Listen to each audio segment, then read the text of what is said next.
Welcome. আজকে আমরা আলোচনা করব পরামর্শ দানের শ্রেণী বিভাগ, টাইপ অফ কাউন্সেলিং। আমরা কাউন্সেলিং কি, তার বৈশিষ্ট্য, এগুলো আমরা আগের ক্লাসে দেখেছি। তার আগে তো গাইডেন্স আমাদের আলোচনা হয়েছে।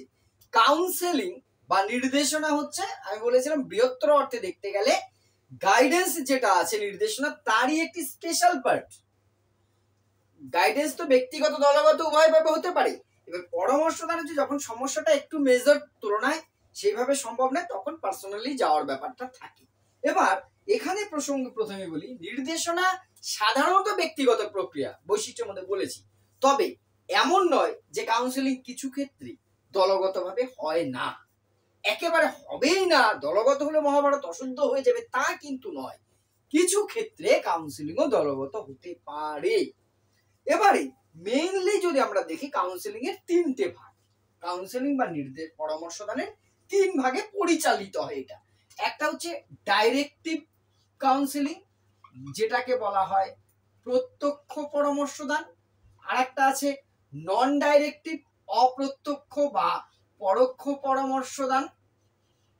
আর একটা আছে তোমার যে ইলেকটিভ, সমন্বয়ী বলা হয় ওইটাকে, বা ঐচ্ছিক বলা হয়। ঠিক আছে, সমন্বয়ী বা ঐচ্ছিক পরামর্শ দান, এই তিনটেই বিস্তারিত আমরা জানবো। প্রত্যক্ষ বা ডাইরেক্টিভ, অপ্রত্যক্ষ বা পরোক্ষ যেটাকে বলা হয় নন ডাইরেক্টিভ, এবং আরেকটা আছে যেটা ইলেকটিভ, সেটাকে সমন্বয় বা ঐচ্ছিক পরামর্শ দান বলা হয়। পরামর্শ দান তিন প্রকার হয়। এবার আমরা একটা একটা করে আলোচনায় আসব। প্রথম তালের শ্রেণী বিভাগটা কি দেখলাম আমরা, কি বললাম? প্রত্যক্ষ পরামর্শ দান, তাই তো। প্রত্যক্ষ পরামর্শ দান যেটা, সেটাকে বলা হচ্ছে কি ডাইরেক্টিভ। এটা হচ্ছে এক নম্বর, প্রথমেই বলেছি এইটাকে ডাইরেক্টিভ বলা হচ্ছে। ডাইরেক্টিভ, ডাইরেক্টিভ কাউন্সিলিং বা প্রত্যক্ষ পরামর্শ দান। এইখানে কি এই প্রত্যক্ষ পরামর্শ দানটা কি হয়? প্রত্যক্ষ পরামর্শ দানে এখানে আগের দিনই বলেছিলাম পরামর্শ দানের দুজন এখানে তোমার যে ক্যারেক্টার আছে, একজন যিনি পরামর্শ দিচ্ছেন, আর যিনি রিসিভ করছেন, গ্রহণ করছেন। এই যিনি পরামর্শ দিচ্ছেন তিনি হলেন পরামর্শ দাতা, আর যিনি গ্রহণ করছে তিনি হচ্ছেন পরামর্শ গ্রাহিতা বা ক্লায়েন্ট, তাই তো। ক্লায়েন্ট মক্কেল, বাংলায় মক্কেল ঝক্কেলের যাচ্ছি না, ক্লায়েন্ট পরামর্শ গ্রহিতা। এই যে তোমার যে ডাইরেক্টিভ পরামর্শ দান যেটা, এটা হচ্ছে সাধারণত দাতা কেন্দ্রিক। যিনি পরামর্শ দিচ্ছেন তাকে কেন্দ্র করেই মেনলি এখানে তার রোলটা বেশি হয়। তাহলে কোন পরামর্শ দান পরামর্শ দাতা কেন্দ্রিক, সেটা অবশ্যই কিন্তু প্রত্যক্ষ বা ডাইরেক্টিভ পরামর্শ দান। এখানে আরেকটা ইম্পর্টেন্ট কথা আছে, এই পরামর্শ দানে, প্রত্যক্ষ পরামর্শ দানে যাকে পরামর্শ দেব, তুমি আমাকে পরামর্শ দেবে, অর্থাৎ আমি অপেক্ষা আমার সমস্যাগুলো বেশি প্রাধান্য পাবে। তাহলে কি বলছি, ইম্পর্টেন্ট জায়গা দেখো, এই ছোট্ট ছোট্ট লাইনগুলো থেকেই প্রশ্ন আসে বেশি। অর্থাৎ প্রত্যক্ষ পরামর্শ দানে কি, পরামর্শ যিনি গ্রহণ করছেন, তাই তো, পরামর্শ যিনি গ্রহণ করছেন তাকে কি বলা হচ্ছে? পরামর্শ গ্রহিতা বা গ্রাহিতা, তাই তো। পরামর্শ গ্রহিতা এর থেকে বেশি ইম্পর্টেন্ট পাবে কি, তার সমস্যাগুলো, ডাইরেক্ট সমস্যায় যাওয়ার চেষ্টা করা হচ্ছে, তাই বলা হচ্ছে ডাইরেক্টিভ। মানে অত কিছু ভনিতা টনিতা নেই, তোমার মনের ভেতরে কি চলছে, তোমার কি সমস্যা, সে পরে দেখবো। ডাইরেক্ট সমস্যা পরে দেবো না, তোমার মনের ভেতরে কি চলছে, তোমার আগে কি হয়েছে, পরে কি হতে, সে পরে আসা যাবে, মূল প্রবলেমটা বলো। ডাইরেক্ট একদম প্রবলেমে চলে যাচ্ছে, তাই এটা মনে করো ডাইরেক্টিভ। সহজে মনে রাখার এটাই করছো। তাহলে এই প্রবলেমে কে যাবে? আমার সমস্যা আমি যাব না নিশ্চয়ই। আমার সমস্যায় যে পরামর্শ দেবে তিনি যাবেন, যিনি পরামর্শ দিতে আসছেন তিনি যাবেন। তাহলে কার উপর নির্ভর করছে? পরামর্শ দাতার উপরে নির্ভর করছে, তাই হচ্ছে এটা পরামর্শ দাতা কেন্দ্রিক। আগে বললাম। আর ডাইরেক্ট ওই ব্যক্তির ভনিতায় যাওয়া হচ্ছে না, যাকে পরামর্শ দেওয়া হবে তার গুরুত্ব, তার ভালো লাগা, তার খারাপ লাগা, তার এই তার হ্যান ত্যান, হ্যাঁ সেগুলো তো পরবর্তী স্টেপে আসবে। কিন্তু প্রথমে একদম সরাসরি পরামর্শদাতা কি করবেন, ডিরেক্ট একদম তার সমস্যায় চলে আসবেন। এইখানে আর সাধারণত কি আসার কথা, এইখান থেকে হয়ে এইখানে, এই সিস্টেমটা এখানে হবে না, ডাইরেক্ট একদম সমস্যায় আসছে, তাই এটা হচ্ছে ডাইরেক্টিভ। ক্লিয়ার? এই পদ্ধতির ডিরেক্ট প্রবর্তকের কথা না বলা গেলেও উইলিয়ামসন ইনার কথা বাদ দিয়ে কিন্তু ডাইরেক্টিভ কাউন্সিলের কথা বলা যাবে না, ঠিক আছে। ইজি উইলিয়ামসন,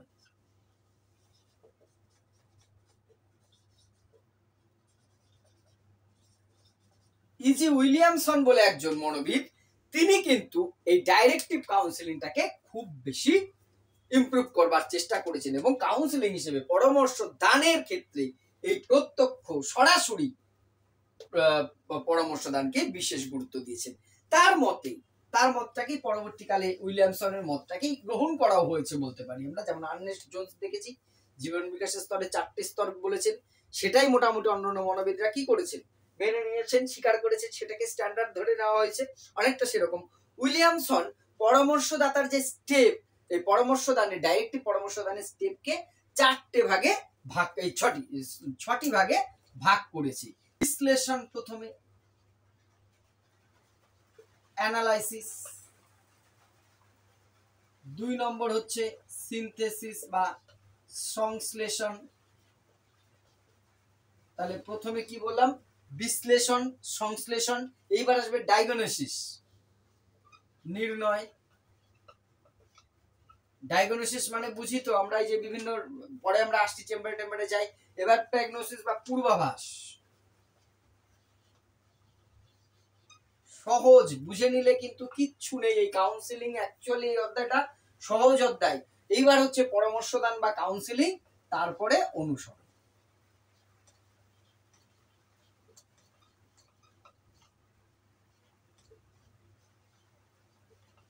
ফলো আপ, আমি ইংলিশ টার্মগুলো লিখছি না, মুখে মুখে বলে দিচ্ছি। বলেছে 6টা স্টেপ বা ধাপ আছে। প্রত্যক্ষ বা ডাইরেক্ট কাউন্সিলিং 6টা ধাপে হয়। প্রথমে হচ্ছে অ্যানালাইসিস, বিশ্লেষণ। অর্থাৎ ডাইরেক্ট কাউন্সিলিং প্রথমে বললাম কি, সরাসরি ব্যক্তির অনুভূতি ইমোশন নিয়ে খেলাটা এখানে নেই, ডিরেক্ট চলে যাব তার সমস্যায়। প্রথমে যে তার সমস্যাগুলো বিশ্লেষণ করা, যে এই এই এই এই এই এই সমস্যা আছে, এই প্রবলেম আছে, এটার থেকেই হচ্ছে, ওটা করলে এই হচ্ছে, তার সমস্যাগুলোকে একটা বিশ্লেষণ করবে। কে বিশ্লেষণ করবে? কি কেন্দ্রিক এই পরামর্শদানটা? পরামর্শদাতা কেন্দ্রিক, তিনি বিশ্লেষণ করবে। বিশ্লেষণ করলো, তারপর আসছে সংশ্লেষণ। সংশ্লেষণ, সিনথেসিস মানে কি, একত্রিত করা। এইবার সমস্যাগুলোকে একটা বাঞ্চ করা, পৃথকীকরণ করার সাথে সাথে এটাকে একত্রিত করা। অর্থাৎ এইগুলো একটা ভাগ, এইগুলো একটা ভাগ, এইগুলো এইটার থেকে এইটা, ওটা থেকে, তাহলে একটা সংশ্লেষণ করা, কোনটার সাথে কোনটার মিল আছে, কোনটার সাথে কোনটার অমিল আছে, কোনটা দ্বারা কোনটা প্রভাবিত হতে পারে, কোনটার কারণে কোনটা হতে পারে, কোনটার কারণে কোনটা না হতে পারে। ক্লিয়ার? সবগুলোকে কি করছি তাহলে আমি সিনথেসিস করছি, সংশ্লেষণ করছি। প্রথমে বিশ্লেষণ করলাম কারণগুলো, তারপরে সংশ্লেষণ করছি। এইবার আছে ডায়াগনোসিস। যখন কতগুলো কারণ আমি পেলাম, সেগুলো সাজালাম তার গুণ বৈশিষ্ট্য ধর্ম অনুযায়ী, তারপরে আমার কি করতে হবে, তাহলে নির্ণয়। এবার তাহলে ডায়াগনোসিস করতে পারবো তো। যেমন ডাক্তার কি করে, ইসিজি, ইউএসজি, এমআরআই, বিভিন্ন রকম এক্সরে, ব্লাডের বিভিন্ন রিপোর্ট করে নির্ণয় করে, আমি এরকম এগুলো তো পেলাম, এইগুলো ওই রিপোর্ট গুলো দেখে তো ডাক্তার রোগ নির্ণয় করে নাকি, যে হ্যাঁ আপনার ইসিজি তে কিন্তু ইউএসজি তে এই প্রবলেমটা আছে, একটা স্টোন আছে, আপনার এইটার অপারেশন করতে হতে পারে বা এটা মেডিসিনে কিউর হতে পারে। তাহলে আমি রিপোর্ট পেয়েছি সংশ্লেষণ করে, তাহলে আমি এবার ডায়াগনোসিস করব, আমি নির্ণয় করব যে হ্যাঁ, যে এইটার জন্য আমার এই সমস্যা হচ্ছে, এই ক্লায়েন্টের, এই মক্কেলের, অর্থাৎ পরামর্শ গ্রহীতার এই সমস্যা হচ্ছে। এবার পূর্বাভাস, প্র্যাগনোসিস, তাই তো। এই পূর্বাভাস, প্রগনোসিস মানে কি, যে এই সমস্যাগুলো আছে, ডায়াগনোস করলাম, যদি এর সমাধান না করা যায় তাহলে এই এই সমস্যা ভবিষ্যতে হতে পারে। কারণ এই কাউন্সেলিং ঠিকঠাক না হলে কি হবে, আগের অধ্যায়ে চলে যাও, মেন্টাল ডিসঅর্ডার হয়ে যাবে, ম্যাল অ্যাডজাস্টমেন্ট হবে। তাহলে তার পূর্বাভাস দেবেন কাউন্সিলর, যে এই কাউন্সিলর কিন্তু মিউনিসিপ্যালিটির কাউন্সিলর নয়, কাউন্সিলর যিনি কাউন্সেলিং করছে, ওকে। পূর্বাভাস দেবেন যে এইটা এইটা এইটা এইটা হতে পারে, এটা সমাধান না করলে, তারপরে এবার আসছে পরামর্শ দেওয়া। এইটা হচ্ছে অরিজিনাল কাউন্সেলিং এর পর্যায়ে আসছে। অর্থাৎ শিক্ষার্থীকে, ব্যক্তিকে কি করবে, কাউন্সিলর এই পর্যায়ে এসে কাউন্সেলিং করবে, যে হ্যাঁ আপনি এইভাবে এটা করুন, তুমি এটা করো, এটা করো না, এটা করো। অর্থাৎ অরিজিনাল কাউন্সেলিং হচ্ছে এখানে। তারা কিন্তু 4টে স্টেপ পেরিয়ে এসছে, বিশ্লেষণ, সংশ্লেষণ, নির্ণয়, পূর্বাভাস। এইবার এখানে এসে কিন্তু পরামর্শ দান করা হচ্ছে। পরামর্শ দান করার পর তাকে সঠিকভাবে সুস্থ করে তোলেছে। সমস্যা মুক্ত, সুস্থ বলতে এখানে সমস্যা মুক্ত করে তোলে। লাস্ট অনুসরণ করা, শুধু এইভাবে করে দিলেই কিন্তু হবে না, তাকে কি করতে হবে, ফলো আপ করতে হবে যে কতটা তার সুস্থ হলো। মাঝে মধ্যে তার সাথে মিট করা হোক, তাকে নজর রাখা হোক, যেভাবে হোক, যে কতটা ওভারকাম করেছে। কোথাও কোথাও এই স্টেপ কিন্তু 7টা পেতে পারো, সেখানে ভূমিকাকে কোথাও কোথাও আরেকটা এক্সট্রা পয়েন্টকে দেখিয়েছে এর আগে, কোথাও কোথাও 6-এর পরে একটা পয়েন্ট থাকতে পারে স্বাভাবিক জীবনে ফেরত। তো মেনলি এই 6টা স্টেপই কিন্তু। তাহলে বিশ্লেষণ, সংশ্লেষণ, নির্ণয়, পূর্বাভাস, পরামর্শদান, অনুসরণ। উইলিয়ামসন মনে করেন এই 6টি স্টেপের মধ্যে দিয়ে ডাইরেক্ট কাউন্সিলিং হতে পারে। এবার এর কিছু সুবিধা আছে প্রত্যক্ষটা বা ডাইরেক্ট কাউন্সিলিং এর। কিছু সুবিধা থাকলে কি থাকবে, আমি বারবার একটা কথা বলি, কয়েনের যদি হেড থাকে, কয়েনের একটি টেল থাকে, তাই তো, তাহলে প্রথমে আমরা সুবিধা গুলো দেখবো, তারপরে আমরা আসবো অসুবিধাগুলো কি আছে সেইগুলো দেখবো। প্রথম সুবিধা হচ্ছে কি, ডাইরেক্ট কাউন্সিলিং এ দেখে কি বুঝলে, সময় বাঁচলো কিনা। ডাইরেক্ট তোমার যে কি করা হলো, কোনো রাগ ঢাক না, এই কি হয়েছে তোমার, এই সমস্যা কি আছে বলো, তোমার নাম, বাবার নাম কি আছে, এই সেই আদা বাদা, আমি ঠিক কাজ করতে করতে পরে জেনে যাব। এই আসল কথা করতে করতে টাইমই চলে যাবে, তাই তো। ভূমিকা করতে করতে উপসংহারে টাইম চলে এসে, মাঝখানে ম্যাটেরিয়াল কিছু নেই, তাহলে টাইম মতো এখানে চললো না। অর্থাৎ সময়টা তাহলে কি হলো, সময় বাঁচলো কি বাঁচলো না, বাঁচলো। নেক্সট হচ্ছে কাউন্সিলিং এ আসছে কিসের জন্য, কোনো সমস্যার জন্য। তাহলে আমার আতা পাতা ওগুলো দিয়ে তত লাভ নেই। হ্যাঁ, ওগুলো প্রয়োজন নেই তা নয়, কিন্তু ওগুলো নিয়ে বেশি টাইম কাটিয়ে দিয়ে তো লাভ নেই। এখানে কে প্রাধান্য পাচ্ছে, সমস্যাটাই বেশি প্রাধান্য পাচ্ছে। তাহলে আমি প্রবলেম সলভিং এর জন্যই তো এসেছি, প্রবলেমটা যাতে আমার চলে যায় আমি সেটার জন্য তো কাউন্সিলরের কাছে আসা। কাউন্সিলর আমার সে সমস্যার সমাধান করবে। এখানে ডাইরেক্ট পদ্ধতিতে কি বলেছি, ডাইরেক্ট সমস্যায় চলে যাওয়া, ফলে তাহলে কি হচ্ছে, সরাসরি সমস্যায় চলে যাচ্ছে, এর ফলে সমাধানটা সহজে হচ্ছে। আর এইখানে এটা হচ্ছে একটা নির্দেশমূলক। দেখো, বন্ধুত্বপূর্ণ জিনিস খুব ভালো, আমরা আধুনিক শিক্ষায় বলি যে শিক্ষা ক্ষেত্রে বন্ধুত্বপূর্ণ, শিক্ষক শিক্ষার্থী সম্পর্ক বন্ধুত্বপূর্ণ হবে, আমাদেরও অনেকের সাথে বন্ধুত্বপূর্ণ হয়, কিন্তু বাস্তবে তোমরা অনেকেই আপনারা আছেন শিক্ষকতার সাথে, পেশার সাথে যুক্ত, আর তোমরা অবশ্যই শ্রেণীকক্ষে খুব অল্প দিনের মধ্যে শিক্ষক শিক্ষিকায় যোগদান করবে। বাস্তব পরিস্থিতি কি বলছে, হ্যাঁ বন্ধু অবশ্যই, কিন্তু শুধুমাত্র বন্ধু নয়, তার সাথে অন্যান্য সম্পর্কগুলো। একটা টিচারকে অবশ্যই নির্দেশক হতে হয়, আমি তাদের ইনস্ট্রাকশন দেবো, তারা সেটা মানবে। হ্যাঁ, প্রশ্ন 100 বার করবে, ক্লারিফিকেশন 100 বার চাইবে, কিন্তু ওভারঅল আফটার অল সেই নির্দেশটা সেটা মানবে। এটার প্রয়োজন, এটা প্র্যাকটিক্যাল ক্ষেত্রে বলছি, থিওরিতে এই কথা মানবো না আমরা জানি, কিন্তু বাস্তব তাই বলে। তো এই নির্দেশনায়, ডাইরেক্টিভ নির্দেশনায় কি হচ্ছে, নির্দেশক নিজে, কাউন্সিলর নিজে পরামর্শটা পরিচালনা করছে। অর্থাৎ আমাকে তুমি পরামর্শ দিচ্ছ, নির্দেশ দিচ্ছ, পরামর্শ যখন দিচ্ছ, তখন তোমার উপর আমার কিন্তু অগাধ বিশ্বাস আছে, তুমি একজন জ্ঞানী লোক, এই বিষয়ে এক্সপার্ট লোক, এটা আমার ধারণা আছে। ফলে তুমি যা বলছি সেটা আমি মানতে বাধ্য হচ্ছে, মানছি যে ভালো করবেই। ফলে নির্দেশমূলক হওয়ার ফলে যে নির্দেশ দেওয়া হচ্ছে সেটা মানছে, ফলে কাজ হচ্ছে তার। আমি ওষুধ দিয়ে বললাম, আপনার যদি মনে হয় এটা খাবেন, না হলে খাবেন না, দেখুন এটাই হলে, তো ওষুধ খেতেও পারে, নাও খেতে পারে, 1 ঘন্টা বুঝে দিই। কিন্তু ডাক্তার যেখানে এই ওষুধটা 7 দিন খাবেন, 8 দিনের দিন আমার সাথে দেখা করবেন, সুস্থ হওয়ার দেখি কি হয় না, তখন ডাক্তারের কথা কিন্তু রোগী শুনবে যে না, ডাক্তার বললি কি দিচ্ছে খেতে। আর ডাক্তারবাবু 1 ঘন্টা ধরে বুঝিয়েছেন, খেলেও হয় না খেলেও হয়, ওই 1756 সালে অমুক রোগী খেয়েছিল তারপরেই হয়েছে। তো ডাক্তারের এত 1 ঘন্টা ধরে পেঁচাল বলে, সে ডাক্তারের রোগী ওষুধ খাবে না, ডাক্তারের কথা বলে অতটা গুরুত্ব দেবে না। অর্থাৎ নির্দেশমূলক হওয়ার ফলে এটা বেশি কাজ হয়, ঠিক আছে। আর এখানে আরেকটা জিনিস কি, আমি এর আগেই বললাম না, প্রক্ষোভকে কোনো গুরুত্ব দেওয়া হয় না, এখানে কোনো গুরুত্ব দেওয়া হয় না, কথাটা আমার ভুল, মানে অতটা গুরুত্ব দেওয়া হয় না প্রক্ষোভকে। আরে বাবা, আমি ডাক্তার, ধরো আমি অন্য খাতে বলছি, রুগী, তো রুগীর, ডাক্তার রুগীর অপারেশন করতে যাবে, সেখানে তার অত সেন্সিটিভ ভাবলে হবে না, তাই তো, তাকে ছুরি চালাতে হবে, কাঁচি চালাতে হবে। অর্থাৎ একটা সমস্যা কখনো আবেগ দিয়ে দেখে সমাধান করা যায় না, আবেগের গুরুত্ব আছে, আমরা মনোবিদ্যা শিক্ষা বিজ্ঞানের ছাত্র হিসেবে 100 বার স্বীকার করব, কিন্তু সব ক্ষেত্রে সব সমস্যা আবেগ দিয়ে, প্রক্ষোভ দিয়ে সমাধান করা যায় না।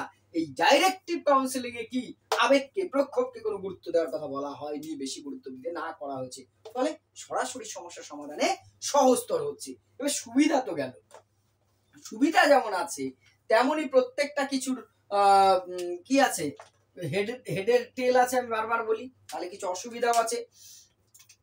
প্রথম অসুবিধা হচ্ছে নির্ভরশীলতা বৃদ্ধি। নির্ভরশীলতা বৃদ্ধি মানে এই যে ডাইরেক্টিভ কাউন্সেলিং এ যার কাউন্সেলিং যিনি, যার কাউন্সেলিং করা হচ্ছে, সে তো অনেকটা নিষ্ক্রিয় একরকম, সে তো বলে যাচ্ছে আমার এই হোক সেই হোক।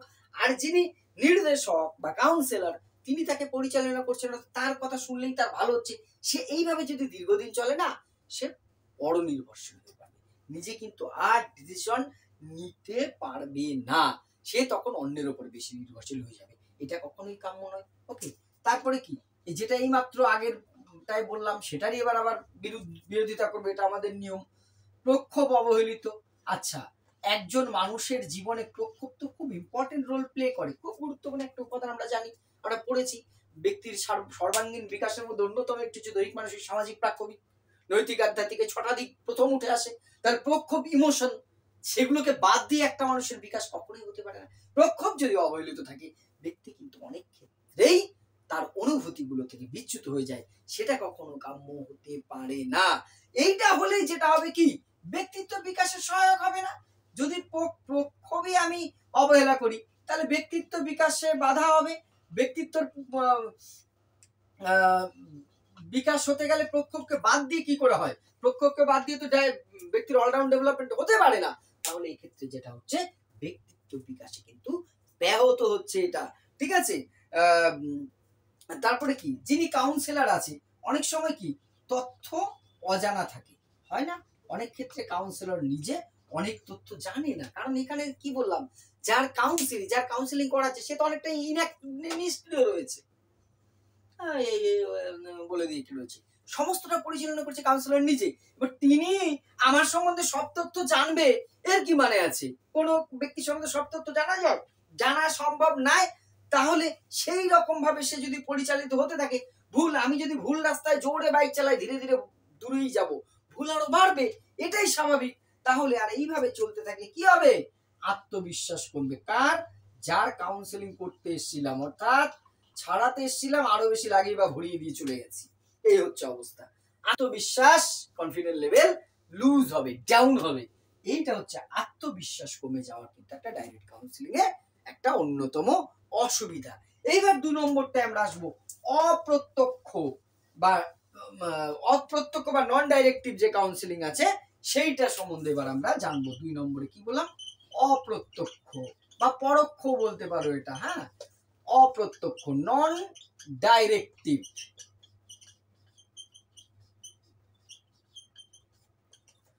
এই নন ডাইরেক্টিভ কাউন্সেলিংটা আবার কি জিনিস? নন ডাইরেক্টিভ এই কাউন্সেলিংটা হচ্ছে রোজার্স, তোমরা এটা সবাই জানো, রোজার্স হচ্ছে এর প্রবক্তা, তাই তো? রোজার্স, সিআর রোজার্স হচ্ছে তোমার যে নন ডাইরেক্টিভ যে কাউন্সেলিং আছে তার প্রবক্তা মেইনলি। পরে আরো কয়েকজনের নাম এখানে যুক্ত হয়েছে। এই প্রথমেই বলি, এই রোজার্সের নন ডাইরেক্টিভ কাউন্সেলিং এর বিষয়গুলো আসার আগে একটু জানার দরকার। সব ক্ষেত্রেই তথ্যটা হয়তো তোমরা জানো, অনেকে আমরা হয়তো পাই না। এই রোজার্সের এই যে নন ডাইরেক্টিভ কাউন্সেলিংটা গড়ে উঠেছে, তার একটা থিওরি আছে, সেই থিওরিটার নাম হচ্ছে সেলফ থিওরি। তাহলে কোন থিওরির ওপর নির্ভর করে নন ডাইরেক্ট কাউন্সেলিং গড়ে উঠেছে? রোজার্সের সেলফ থিওরি। এই সেলফ থিওরি বা আত্মতত্ত্বে কি বলছে? সেলফ থিওরিতে বলছে, এখানে বলা হয়েছে ব্যক্তি তার জগৎকে নিজের মতন প্রত্যক্ষ করে, অর্থাৎ আমার একটা জগৎ আছে, তোমার একটা জগৎ আছে, বিশ্ব জগৎ তো আছে, কিন্তু প্রত্যেকের ভিতরে বিশ্ব জগতের একটা পার্ট, একটা অ্যাটমসফিয়ার, একটা মেন্টাল অ্যাটমসফিয়ার, সবকিছু নিয়ে আমার মতন জগৎ আছে, যে জগতে থাকতে আমি পছন্দ করি। তোমার একটা জগৎ আছে, যে জগতে থাকতে তুমি পছন্দ করো। প্রত্যেকটা মানুষের একটা জগৎ আছে। এগুলো কি করে, সবসময় আমার সামনে সেটা না থাকলেও সেই জগতের বিষয়গুলোকে আমরা কি করি, ব্যক্তি কি করে, সিম্বল, এই চিহ্নে ভোট দিন, সেই সিম্বল নয়, কিন্তু সিম্বল হিসেবে আমাদের যে আনকনসিয়াস মাইন্ড আছে, অবচেতন মন আছে, সেই অচেতন বা অবচেতন মনে আমরা রেখে দিই। সেইগুলো অনেক সময় ভেবে আমরা সুখ পাই, সেগুলো না পাওয়ার জন্য আমরা কষ্ট পাই, আমাদের মধ্যে অনেক সমস্যা আছে। এটা সেলফ থিওরিতে বলছেন কে? কার্ল রজার্স বলছেন। স্যার রজার্স তার সেলফ থিওরিতে এই কথা বলছেন যে এই যে আমার যে বিভিন্ন জিনিসগুলো আমি অবচেতন মনে রেখে দিয়েছি, কোনোভাবে যদি সেইগুলোকে সক্রিয় করে তাকে কিছুটা আলোচনার মাধ্যমে তাকে পূরণ করে দেওয়া যায়, তার ভালো মন্দ দিকগুলো বলা যায়, তাহলে তার মধ্যে যে জগতের আমার খারাপ দিকগুলো আছে সেগুলো আমি বাইরে বের করতে পারি, আবার ভালো দিকগুলো আমি আনন্দ অনুভব করতে পারি। এইভাবে যদি কাউকে ব্যক্তির উন্নতি করা যায় তাহলে সেটা বেশি গুরুত্ব পাচ্ছে। তাহলে এইটা মেনটেন করেই নন ডাইরেক্টিভ বলছি। এইবার বলো, আমি এখনো কিন্তু মূল জায়গায় আসিনি। এইটাকে মেনটেন করে সেলফ থিওরিতে ভিত্তি করে যখন আমি কোনো নির্দেশনা দান চালাবো, তাহলে এখানে কে গুরুত্ব পাবে? গুরুত্ব পাবে কে? নিশ্চয়ই যে ব্যক্তির কাউন্সিলিং করা হবে, গ্রহীতা, তাই তো, তাকেই গুরুত্ব দেওয়া হবে তো, নাকি? এখানে তো দাতার কোনো ভূমিকা নেই, পরামর্শদাতার, পরামর্শ গ্রহীতার সেলফ থিওরির উপর ডিপেন্ড করে হচ্ছে। এবং সবচেয়ে বড় কথা, এই যে এই প্রকার নির্দেশনা দানের ক্ষেত্রে তোমার যে পরামর্শদাতা এবং গ্রহীতা কেউ উতলা ব্যগ্র হবেন না, ধীরে সুস্থে দুজনের মধ্যে আলাপচারিতা হবে, সমস্যার সামনে আসবে, সেটা নিয়ে কথা হবে, সেইভাবে পরিচালিত হবে। এবং এই যে নন ডাইরেক্টিভ কাউন্সিলিংটা, এটা হচ্ছে প্রত্যক্ষ কাউন্সিলিংয়ের বিপরীত, অর্থাৎ এখানে পরামর্শ গ্রহীতা কেন্দ্রিক হবে, তাকে বেশি গুরুত্ব হবে, তার চাওয়া পাওয়া ইচ্ছা, তার সমস্যাগুলো এখানে বেশি গুরুত্ব পাবে। এখানে ধীরে ধীরে ধীরে ধীরে একটা বিষয় আসবে, তার সাথে আলোচনা করতে করতে করতে করতে শিখবে, তার মধ্যে একটা এমপ্যাথি দিয়ে বুঝবে, এমপ্যাথি দিয়ে নির্দেশনা দাতা যিনি আছেন তিনি নির্দেশনা গ্রাহী থেকে বুঝছেন। এবার কথা হচ্ছে এমপ্যাথি কি? আমরা সিম্প্যাথি শুনেছি, সহানুভূতি, ও খুব লেগেছে তোমার, চি চি চি, আচ্ছা শার্ট করে দিই, এই যে সিম্প্যাথি। অর্থাৎ এমপ্যাথি মানে তোমার দুঃখটা আমি নিজের মতো অনুভব করছি, আমার চোখ দিয়ে তোমার সমস্যাটা দেখছি, ফিল করছি, শুধু খুব কষ্ট লাগছে বলে বেরিয়ে গেল, ভালো হয়েছে, এটা সিম্প্যাথি। সব সিম্প্যাথি ওই রকম হয় তা না, কিন্তু এমপ্যাথিটা সত্যি করেই তোমার দুঃখে আমি নিজের দুঃখ অনুভব করছি পিওর ভাবে, সেটাই বেরোতে। পরামর্শদাতা পরামর্শ গ্রাহীতার সাথে মিশে পারস্পরিক ক্রিয়া প্রতিক্রিয়ার মধ্যে দিয়ে কি হবে, তার সমস্যাগুলোকে এমপ্যাথির দ্বারা নিয়োগ করবে। ঠিক আছে, এখানে সেলফ ফিলিং তৈরি হয়ে যাবে, তার ধাপে ধাপে ধাপে ধাপে ধাপে ধাপে কিন্তু এইরকম আসবে। অর্থাৎ তার এখানে সমস্যাতে ডাইরেক্ট না, যে আগে তার আবেগকে গুরুত্ব দেওয়া হবে, যে যার সমস্যা আছে, যাকে পরামর্শ দেব, তার সুবিধা অসুবিধা, তার সম্বন্ধে জানবো, ইন্ট্রোডাকশন হবে, সব জেনে শুনে ধীরে ধীরে, কোনো চাপাচাপি নেই।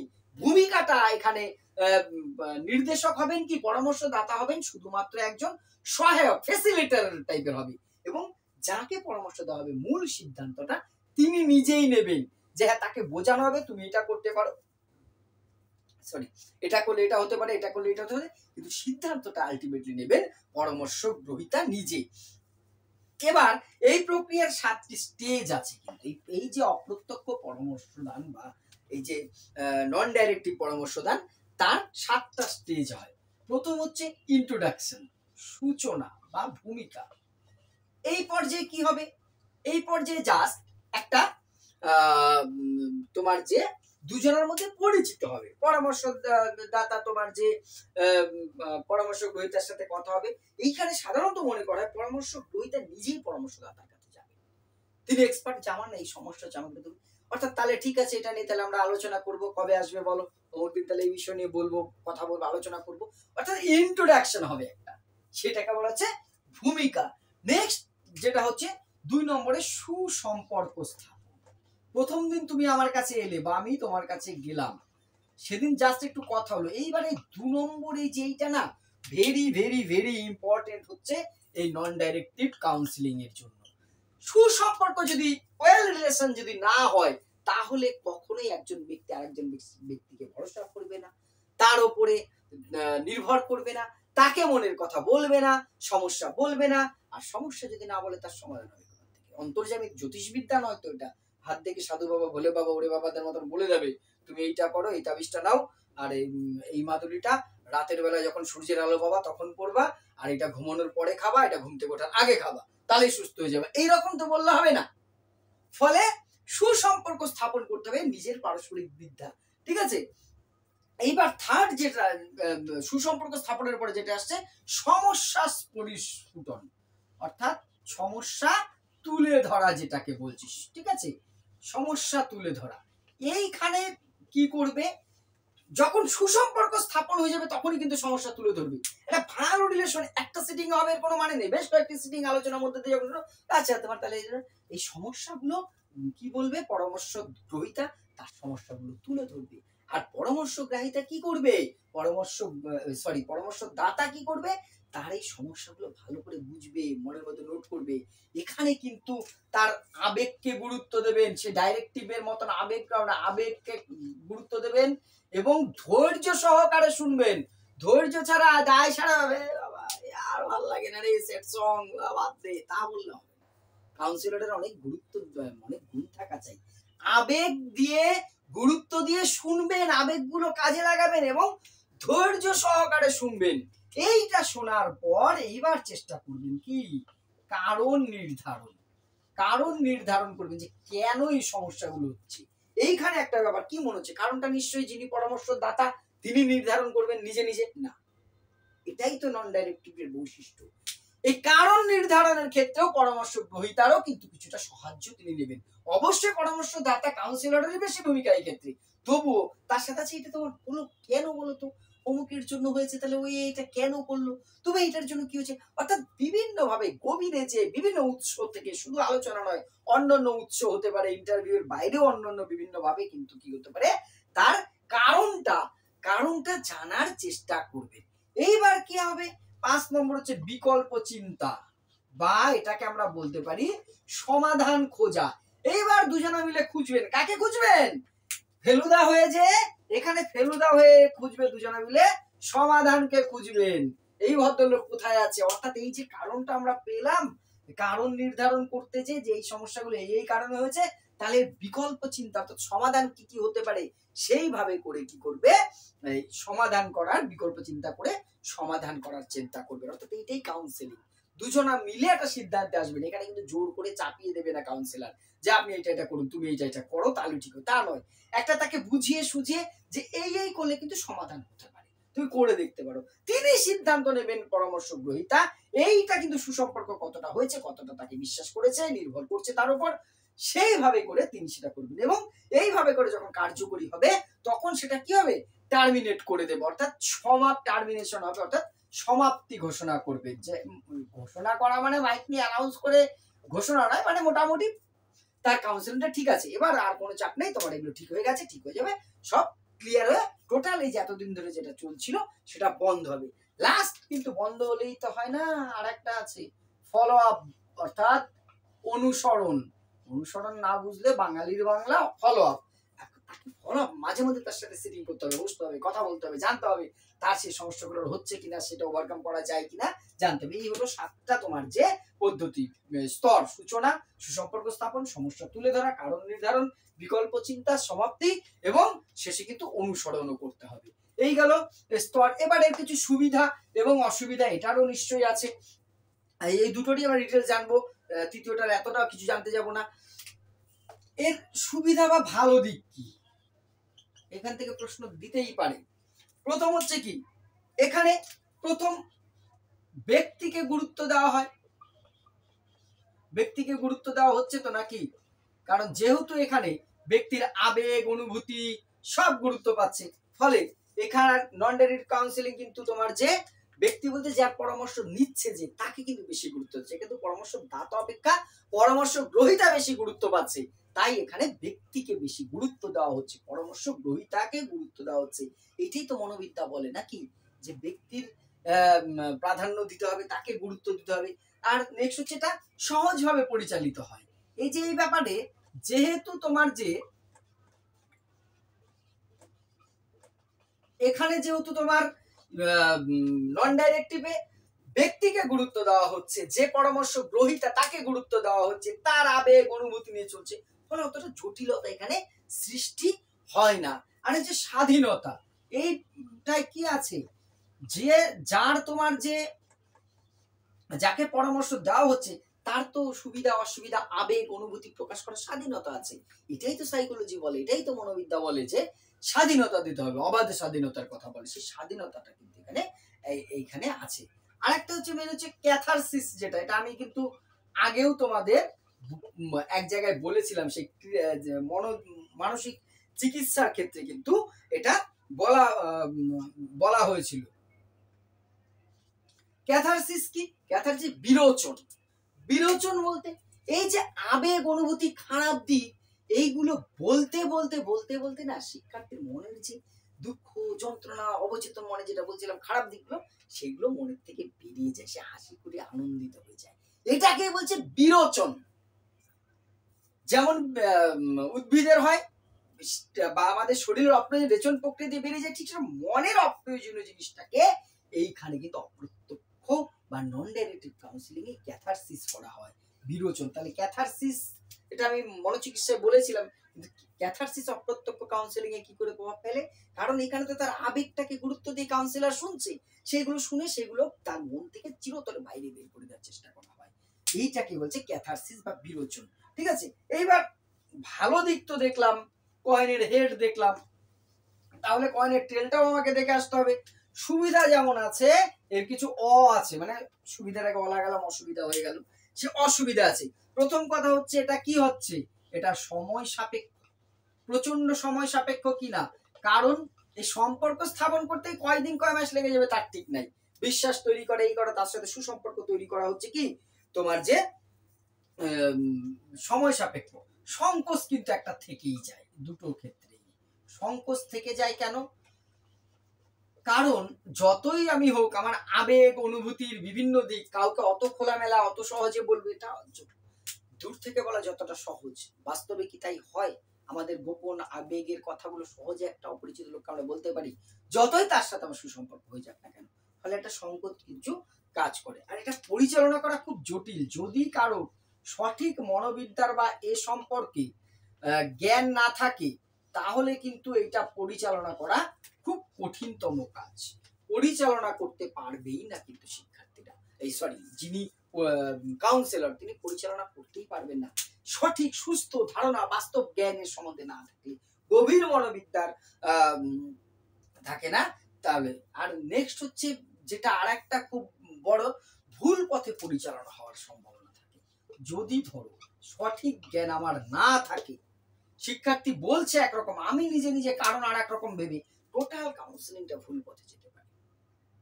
অভিজ্ঞতার অভাব থাকলে এটা ভুল পথে পরিচালনার সম্ভাবনা থাকে। এই গেল সুবিধার সাথে সাথে অসুবিধা। এইবার যেটা থার্ড আছে, আমরা বলেছি তিনটে ভাগ বলেছি। থার্ড আছে ঐচ্ছিক বা সমন্বয়, ইলেকটিভ নির্দেশনা। ঠিক আছে, ঐচ্ছিকও বলা হচ্ছে বাংলায়, এটাকে আবার তোমার যে সমন্বয়িত বলা হচ্ছে। ঠিক আছে, ইলেকটিভ যেটা, এই ইলেকটিভ কাউন্সিলিংটা কি, দুটো কাউন্সিলিং এর তোমার যে মধ্যবর্তী একটা ব্যাপার। কারণ এই যে আমরা যে দুটো কাউন্সিলিং দেখলাম, একটা একদম সরাসরি কাউন্সিলরের উপরে নির্ভর করছে, আর একটা কাউন্সিলির উপরে নির্ভর করছে। দুটো দুজনকে গুরুত্ব দেওয়া উচিত। ঠিক আছে, এই জন্য বর্ডিন বলে একজন মনোবিদ, প্রথম, আরো কিছু মনোবিদদের নাম আমরা জানবো, বর্ডিন বলেছেন এই দুটোই হচ্ছে চরম। মানে একটাই ব্যক্তিকে কাউন্সিলরকে গুরুত্ব দেওয়া হচ্ছে খুব বেশি, আর একটা কাউন্সিলিংকে খুব বেশি গুরুত্ব দিয়ে দেওয়া হচ্ছে। দুটোতেই দুজনের গুরুত্ব বেশি দিয়ে দেওয়া হচ্ছে, কোনোটাই মধ্যবর্তী নয়, দুটোই চরম ভাবে পরিচালিত হচ্ছে। এইখান থেকে পরবর্তীকালে সার্লি বলো, হ্যামরিন বলো, ঠিক আছে, তারপরে তোমার যে থর্ন বলো, থর্নডাইক নয় কিন্তু থর্ন, এই সমস্ত মনোবিদরাও ধীরে ধীরে একটা নতুন কাউন্সিলের কথা বললেন, যেটা দুটোর মধ্যবর্তী হবে, পরিস্থিতি অনুযায়ী ঠিক হবে যে প্রত্যক্ষ থেকে পরোক্ষ যাব, ডাইরেক্টিভ থেকে তোমার যে নন ডাইরেক্টিভতে যেতে পারি, আবার পরোক্ষ থেকেও প্রত্যক্ষে যাওয়া যেতে পারে। এটা পরিস্থিতির প্রয়োজন অনুযায়ী আগের থেকে স্থির করা হবে না। কাউন্সিলর বা কাউন্সিলি তারা নিজেদের পরিস্থিতি অনুযায়ী ঠিক করবে কোন ভাবে যাবে। এই দুটোর ডাইরেক্ট একদম কাউন্সিলর কেন্দ্রিক নয়, ডাইরেক্ট কাউন্সিলিং কেন্দ্রিক নয়, দুটোর মধ্যবর্তী পরিস্থিতিতে একটি তোমার যে কাউন্সিলিং পরিচালিত হয়, তাকেই বলা হচ্ছে তোমার যে ঐচ্ছিক বা ইলেকটিভ কাউন্সিলিং। তাহলে এখানে কি প্রত্যক্ষ থেকে পরোক্ষ ভাবেও যাওয়া যেতে পারে, আবার পরোক্ষ থেকে এটা কিভাবে হয় আমি অত ডিটেলস যাব না, সঙ্গে মেন দুটো বলে দিয়েছি। এবার মেন হচ্ছে প্রথমে কি হচ্ছে, প্রথমে সাক্ষাৎকার, দুজনের মধ্যে একটা কি হচ্ছে সাক্ষাৎকার, একটা ইন্টারভিউ হচ্ছে, অর্থাৎ যে কাউন্সিলিং করবেন আর যার কাউন্সিলিং হবে, দুজনের মধ্যে একটা সাক্ষাৎকার হলো, আলোচনা হলো যে হ্যাঁ আমার এই সমস্যা আছে এইগুলো। তাহলে এইটা দেখেই কিন্তু মোটামুটি কাউন্সিলর যিনি তিনি বুঝে যাবেন একে আমি কিভাবে করবো, এটা ঠিক করবেন। এবার তথ্য সংগ্রহ, ঠিক আছে আমি দেখছি বলে এবার কি হলো, তথ্য সংগ্রহ হচ্ছে, বিভিন্ন উৎস থেকে তিনি তথ্য সংগ্রহ করছেন, যে এবার এর এই হিস্ট্রি কি আছে, তার পরিবারের সাথে কথা বলে, তার যে বলেছি চেক লিস্ট আর একটা রেকর্ড কার্ড থেকে শুরু করে যে কোনো ভাবে আবার ইন্টারভিউ নিয়ে তার সম্বন্ধে তথ্যগুলো সংগ্রহ করবে। তথ্য সংগ্রহ করে এবার তিনি কি করবেন, এইগুলোকে পর্যালোচনা করবেন। ঠিক আছে, পর্যালোচনা করবেন যে কোন ভাবে এটা কিসের থেকে হচ্ছে, কেন হচ্ছে। পর্যালোচনা করার মধ্যে দিয়ে তিনি এইবার আসবেন মেইনলি পরিকল্পনা গ্রহণ। এই পর্যালোচনা করার পরে চতুর্থ স্তরে আসে যে কাউন্সিলর, তিনি কি করবেন, পরিকল্পনা গ্রহণ করবেন যে ডাইরেক্ট মেথডে নেব না ইনডাইরেক্ট মেথডে নেব, কোন ভাবে আমি পরিকল্পনাটা করব, তোমার যে কি বলে এই নির্দেশনা পরামর্শ দানটা আমি চালাবো, সেইটা ঠিক করে তিনি পরিকল্পনা অনুযায়ী চলবেন। এইবার তিনি সমাধানের জন্য কি করবেন, সমাধান কোন পথে হবে, সমাধানের জন্যই তো দরকার কাউন্সেলিং। এই সমাধানের জন্য আমাকে কি করতে হবে, কাউন্সেলিং করতে হবে, তাকে নির্দেশনা দান করতে হবে। সেটা ডাইরেক্ট হতে পারে, ইনডাইরেক্ট হতে পারে, দুটোর একটা মিক্সচার বানিয়ে হতে পারে। সেই কাউন্সেলিং করে তার সুবিধা অসুবিধার দিকগুলো ধরিয়ে তাকে সমাধান করতে হবে। এবং শেষ ফলো আপ যেটা আছে, এই ফলো আপ বা তোমার যে পরবর্তীকালে তাকে কি করতে হবে, ফলো আপের বাংলা আমি নিজে যে বাঙালি ইংরেজি ভালো বোঝে, যথারীতি অনুসরণ করা, অনুসরণ করতে হবে যে কতটা সমাধান হলো না হলো। এই ধরনের সাক্ষাৎকারকে বলা হয় ঐচ্ছিকের। সুবিধা কি, এটা মানে বাস্তব পরিস্থিতি অনুযায়ী নির্ধারিত হয়, কোনো জোরাজুরির ব্যাপার নেই। আবার অসুবিধা হচ্ছে অনেক ক্ষেত্রে পরিচালনা কোনটা আগে করবো, কোনটা বেশি কাজ হবে সেটা বুঝতে সমস্যা হয়। এই হচ্ছে ঐচ্ছিক কাউন্সিলিং বা তোমার যে পরামর্শ দান। তাহলে পরামর্শ দানের মূল তিনটে ভাগের কথা আমরা দেখলাম, ডাইরেক্টিভ, নন ডাইরেক্টিভ, ইলেকটিভ, তাই তো। ঐচ্ছিক, এই প্রত্যক্ষ, পরোক্ষ, ঐচ্ছিক, এই তিনটে ভাগ দেখলাম। তার সুবিধা অসুবিধা নিশ্চয়ই আমাদের কিছুটা মনে থাকবে। এখান থেকে প্রশ্ন আসলে আশা করি আমরা পারবো। পরে তো আমরা এমসিকিউ তে আলোচনা করবোই। ভিডিওটি ভালো লাগলে অবশ্যই শেয়ার করে পাশে থেকো।